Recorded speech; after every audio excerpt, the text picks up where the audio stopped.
মিলো নামে একটা ফুটফুটে বিড়াল তার রান্নাঘরে ঘুরে বেড়াচ্ছে। সে হঠাৎ দেখতে পেল ছোট্ট একটা ইঁদুর চুপি চুপি পনির নিচ্ছে। এই, তুমি কে? আমার খাবার নিচ্ছ কেন? আমি রেমি, আমি খেতে এসেছিলাম। তুমি চাইলে আমি তোমার সাথে ভাগ করে খেতে পারি।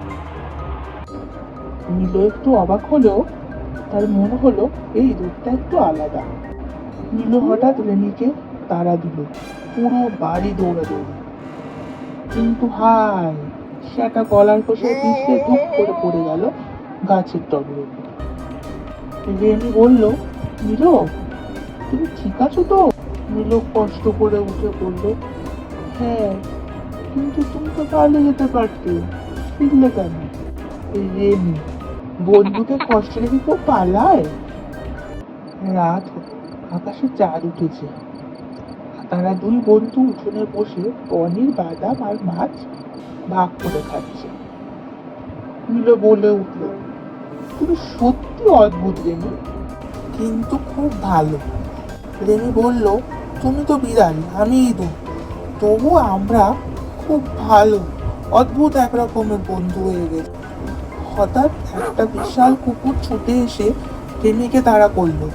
ও মা গো, বাঁচাও! নীলু হঠাৎ চিৎকার করে বলল, ওকে ছেড়ে দাও, ও আমার বন্ধু। হাসতে হাসতে নীলু কুকুরকে ফাঁকি দিয়ে রেমিকে বাঁচিয়ে আনলো। সে সত্যি সাহসী। হঠাৎ তারা দেখতে পেল একটা ছোট্ট বিড়াল ছানা বেড়ার নিচে আটকে গেছে। রেমি বলছে, আমি নিচে ঢুকছি, তুমি বেড়াটা একটু তোলো নীলু। নীলু বলছে, আমি পারবো, চলো। তারপর তারা একসাথে দুজনে মিলে বিড়াল ছানাটিকে বাঁচালো। এরপর রাতের বেলা আগুনের পাশে নীলু আর রেমি একসাথে জড়িয়ে ঘুমিয়ে পড়ল এবং তারা মনে মনে বলছে যে এটাই আমাদের সবচেয়ে ভালো বন্ধুত্ব, যা আমরা কোনোদিনও কল্পনা করতে পারিনি। এইভাবেই একটা বিড়াল আর একটা ইঁদুর বন্ধুত্ব গড়ে উঠলো।